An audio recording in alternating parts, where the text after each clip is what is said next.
Баршаңызға қайырлы күн, қалдарыңыз қалай? Бүгінгі күніміз 10:30-11-де басталды. Балалардың барлығы үйде. Әмір де 2 күннен бері бізбен, әжесі товарға кеткен, сондықтан бізбен тұрып жатыр. Шайымызды ішіп алдық, одан қамырымды аштық қойдым. Бауырсаққа, нанға және де пирожки пісірсем деп көбірек аштым. Қамырымды аштып, орап қойғаннан кейін есік тақылдай, сөйтсем көрші жет нан әкепті, оны отырып балалармен жеп алдық. Одан кейін пирожкемнің картошкасын дайындап қоя берейін деп ашып көбірек ашыдым. Қалған балаларға пюре қылып берейін, уже обедтің уақыты болып қалды деп. Сөйтіп көбірек картошкамды турап, суын құйып, тұзын салып, асын жағып, қайнатып жібердім.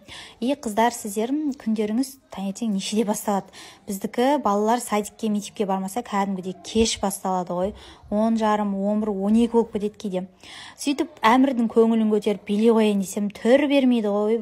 Сөйтіп қоя салдым да, қамырымды ашыпты. 1,5 сағат уақыт өтті арадан.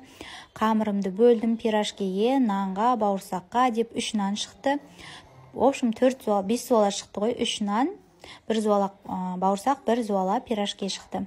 Соның барлығын дайындап, жайып алдым да, бауырсақтарымды қызартып қуырып алдым. 2 көмекшім отыр, арасында картошкадан жеп алды, шыдамай бұлар. Мінеки пісірген заттарым дайын. Кешкеге маш сорпа, осылай машын бөлек қайнатып алам, ато деген шай сияқты болып кетеді түсі деген.